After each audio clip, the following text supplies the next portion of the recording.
Bom dia, pessoal, tudo bem? Vamos fazer a vista de prova B2, isso é fundamental para reforçar o conhecimento. Quem errou e não sabe onde errou vai ter uma possibilidade de ver e aprender também, isso que é fundamental. Ok? Deixa eu compartilhar a tela aqui. Vamos lá, aqui já está aberta a prova, que foi do dia 18 de junho de 2020, estava lá no encontro 16, aula do encontro 16.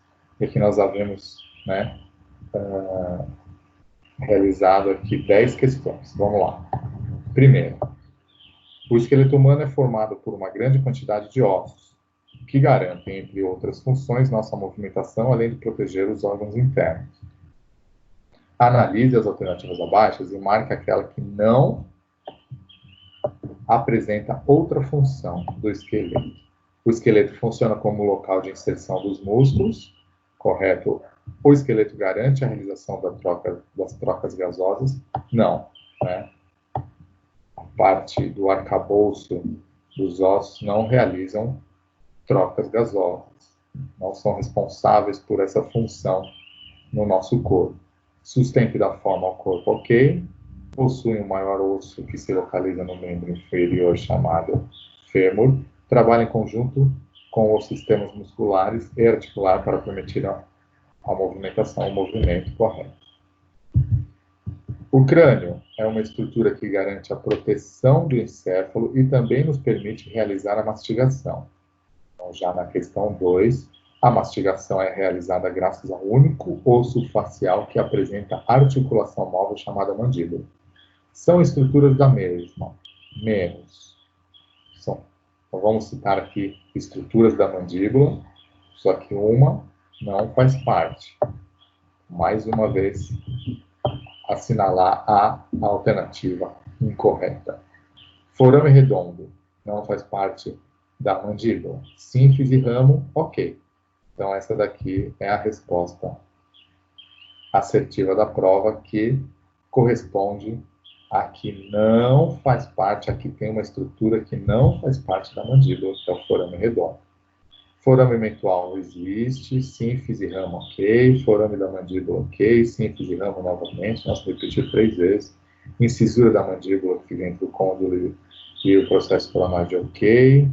Linha milioide, ok. Côndilo da mandíbula, ok. Língula da mandíbula, espinha mental, que é o processo gênio ainda para destacado em parênteses, ok. E fossa sublingual, ok. 3. Considerando os dentes molares, a face oclusal apresenta fóssulas e fissuras, dentre outras estruturas. Quanto à dentição do ser humano, é incorreto afirmar que são 3 molares por M arco, dividindo em 4, são 3 molares por M arco, ok. Possuem o total de 8 premolares em ambas arcadas? Sim. Somado a maxila mais mandíbula, são 2 prés do lado direito, 2 prés do lado esquerdo quando se trata da arcada superior, mais 2 prés do lado esquerdo e 2 prés do lado direito da arcada inferior, somando as ambas arcadas, 8 pré-molares. São 6 molares por arcada. Sim, novamente, 3 do lado esquerdo da mandíbula, 3 do lado direito da mandíbula, são 6. Se fosse em ambas arcadas, 12 ao total. São 8 molares ao total. Não, acabamos de falar que são 12, então essa daqui é a opção incorreta. Incisivos não possuem oclusal, porque eles possuem incisais. Incisal. Então, também está correto. Origem e inserção dos músculos da mastigação são de conhecimento do cirurgião dentista.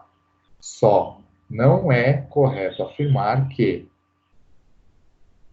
temporal tem origem na face externa do rosto temporal, ok. Inserção, processo coronoide da mandíbula e face anterior do ramo da mandíbula, ok. Masseter, a origem dele é na borda inferior do arco zigomático e na borda inferior do osso zigomático. A inserção, fascículo superficial, porque são dois, né? Sobrepostos, ângulo e ramo da mandíbula, e o fascículo profundo, ramo e processo coronoide da mandíbula, ok. Pterogoideu medial, origem, face medial da lâmina lateral do processo pterogoideu do osso esfenoide, ok. Inserção, face medial do ângulo e ramo da mandíbula, ok, também. Temporal, maior dos músculos da mastigação, entre os quatro, sim. E essa opção masseter, origem arco zigomático e osso zigomático, não, porque a gente acabou de falar que o correto é a borda inferior do arco zigomático, né? A borda inferior do arco zigomático. A inserção, fascículo superficial, ângulo e ramo da mandíbula. E o fascículo profundo, ramo e processo coronoide. Está correta a inserção, mas a origem aqui estava errada. Então, aqui pedia o só não é correto afirmar. Então, temos essa opção que não cita a borda inferior do arco e do osso zigomático. 5. Em cada opção, respectivamente. Foi correlacionado de forma não assertiva.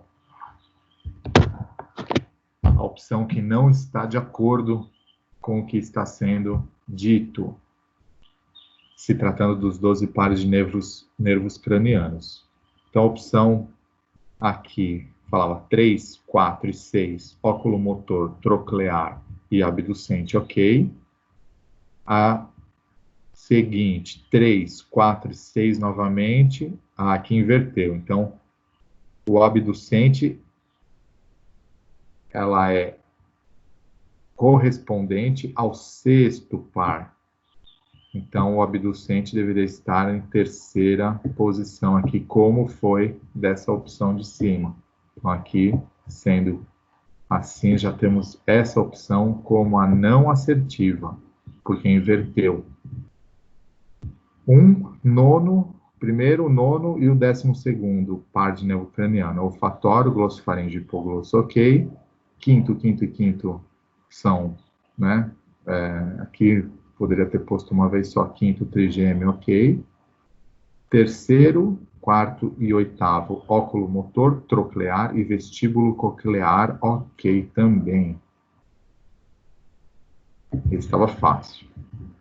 São respectivos pares sensitivos e mistos. Legal. Então, nessa questão, correlacionar o par de nervo craniano, o número romano, com o respectivo nome, e aqui a função dele, se ele é misto, sensitivo ou motor. Então, respectivamente, o primeiro par olfatório e o quinto par trigêmeo são sensitivos e mistos, ok. Primeiro par olfatório e sétimo par facial, sensitivo e misto, ok. Segundo par óptico e nono par glossofaríngeo, sensitivo e misto, ok. Aqui, então, nós temos o primeiro par olfatório, que ele é sensitivo, mas o nono par hipoglosso, ele é motor e não misto, como está pedindo aqui. Então, essa aqui já é a opção a ser assinalada. Oitavo, par vestíbulo coclear como sensitivo, ok. E o 10º par vago como misto, ok. Sétima questão. O esqueleto humano, quando dividido através dos planos... essa questão foi a que foi anulada devido a uma divergência aqui do enunciado. Então, vamos, a princípio, ignorar o enunciado e partir só para as respostas como forma de estudo e aprendizado de reforço. O corte transversal no centro do crânio corresponde à divisão da sínfise da mandíbula em região anterior e osso occipital na posterior. Então, como é para assinalar a correta, já seria essa daqui, não levando em conta o enunciado, porque o corte transversal ou axial divide o corpo em superior e inferior. E aqui ele foi dividido em sínfise na região anterior e osso occipital foi um corte coronal. Em corte coronal, no centro do crânio, corresponde à divisão da sínfise da mandíbula e osso frontal em região anterior e osso occipital na posterior. Perfeito. Em corte sagital, do centro do crânio, temos osso parietal, forame mentual, osso temporal e arco zigeumático em um dos lados. Correto, porque o corte sagital vai dividir o corpo entre direito e esquerdo. Em um dos lados teremos todas essas estruturas ósseas citadas. Em corte transversal ao centro do corpo, é o corte seccional que corresponde ao crânio e, no oposto, os membros inferiores. Perfeito. Né? Levando em consideração ali um corte transversal ou axial, teremos em um dos lados o crânio e, no lado oposto, os membros inferiores. Corte axial e transversal correspondem ao mesmo tipo de corte seccional. Perfeito. São duas nomenclaturas para corresponder ao mesmo corte. Acontece aqui, no enunciado, que o esqueleto humano, quando dividido através de plano seccional em axial, sagital e transversal, temos, respectivamente, a divisão do mesmo em superior e inferior como axial, ok.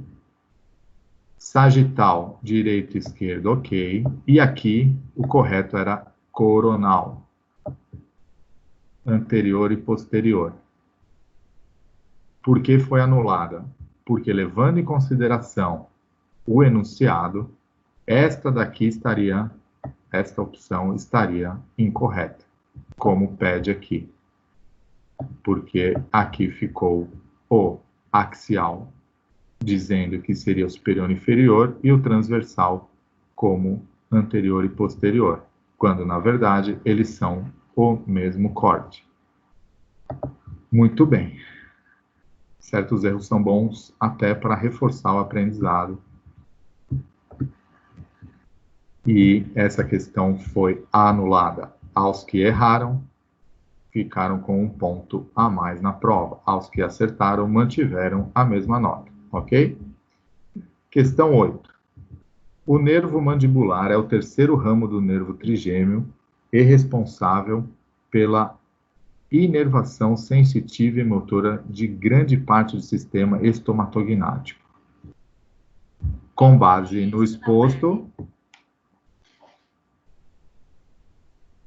assinale a alternativa que não condiz com a área inervada pelo nervo mandibular. Lábio inferior, ok. Língua, um terço anterior, ok. Terço posterior da língua, não. Então, aqui a gente tem essa opção. Ela não pega o terço posterior.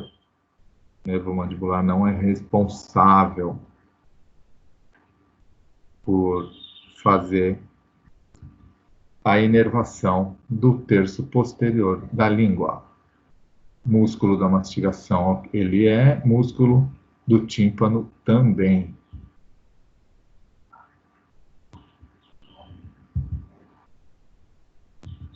Nona, correlacione para escolher a questão assertiva.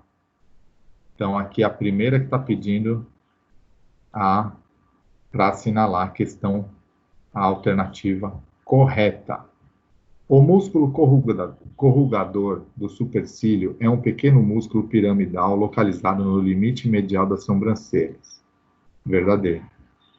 Orbicular da boca, bucinador, elevador do lábio superior, depressor do lábio inferior, elevador do lábio superior e asa do nariz, mentoniano, risório, elevador do ângulo da boca, depressor do ângulo da boca, exigomático maior e menor. Ok. A glabela, também denominado músculo prócero. São sinônimos, né? O músculo, então está correto. O músculo da mímica está preso em duas extremidades. Uma extremidade é fixa, que é o osso, né, da face, e a outra é verdadeiramente móvel, inserção, que é a pele do músculo a pele da face. Então, está correta também. Escolha uma, que seja assertiva. Aqui eu vi todas verdadeiras, então essa opção aqui, verdadeiro, verdadeiro, verdadeiro, verdadeiro, é a correta, porque aqui está falsa na D, falsa na C, falsa na B, falsa na A, sendo que elas são verdadeiras. E a última questão, 10. O adenoma pleomórfico é um tumor de glândula salivar mais comum, recebendo este nome devido à mistura de elementos ductais e mioepiteliais. Acomete com maior frequência a glândula parótida, seguida da glândula submandibular e das glândulas salivares menores. Em relação a este tumor, é correto afirmar que ele possui um crescimento lento e indolor. Mediante ao caso, podemos afirmar que o cirurgião dentista consegue ordenhar e realizar exames das glândulas salivares e que a falta de salivação é uma patologia denominada xerostomia. Isso tudo é uma afirmativa, ok. Dentre os muitos sinais e sintomas desse quadro clínico, não é correto a opção. Então, mais uma para assinalar a incorreta. Então, aqui, embora toda essa historinha, né, do adenoma, para ilustrar como um caso clínico, a questão é sobre xerostomia, né? Língua áspera e seca. O que é a xerostomia? Quando a boca não há produção de saliva, né? Então, a gente consegue fazer um exame clínico, físico, né? Ordenhando e notar não produção salivar, e aí isso é denominado xerostomia. Então, a xerostomia, a boca seca, sem a produção salivar. A língua fica áspera e seca? Sim. O paciente relata também isso, né? Mau hálito por desidratação? Sim, a proliferação bacteriana é maior. Fissuras nos lábios? Sim. Aumento da saliva e boca seca? Esse daqui é a opção a ser assinalada, porque não é correto a opção se aumenta a saliva, a boca não fica seca. Então, a diminuição da saliva e boca secas, né, seria correto, como está dizendo aumento, essa é a opção a ser assinalada. E sede frequente também está correto. Então, essa foi a prova. 10 questões, né? No resultado, saía a opção de avaliação valendo 1 cada um, que seria 10 ao total, mas por se tratar da B2, nós não tivemos prova prática no laboratório, as provas surpresas, né? Na sala de aula e a prova prática. Então, essas questões foram multiplicadas por 400, cada uma valendo, então, né, somando aí 4.000 pontos. Cada questão. Se acertou 5 vezes 4, deu 2.000 pontos. Se acertou as 10, ficou com 4.000, e assim sucessivamente. Se acertou uma, ficou com 400, quem acertou duas ficou com 800. Então, por isso que aqui sai uma nota, mas na hora de lançar é o valor correspondente a 4.000 pontos, ok? Muito bem. Então, essa foi a correção. Valeu, pessoal. Então, com essa revisão, espero que tenham esclarecido as dúvidas que tenham ficado e que vocês façam uma releitura, assistam esse vídeo, reforcem o conhecimento. Aos que foram bem, tivemos notas máximas, meus parabéns. Isso é reconhecimento de vocês pelo esforço próprio. Os que não foram tão bem, faz parte do aprendizado, da caminhada, não desistam, usem como uma força para continuar estudando, para continuar aprendendo, e faz parte da trajetória de qualquer caminhada, tá bom? Então, foi uma honra ter lecionado para vocês esse semestre, mesmo que em um formato novo, virtual. Eu agradeço a presença das salas cheias todas as quintas, e semestre que vem, se Deus quiser, presencialmente, ficarei à disposição para todos vocês que queiram conversar sobre o assunto, fazer algumas práticas no laboratório e seguir da melhor forma possível essa jornada aí. Contem sempre comigo, um abraço, obrigado aos meus representantes, sem vocês, indiscutivelmente, sem condições de ter realizado o fechamento com o sucesso que foi, tá bom? Então, até semestre que vem.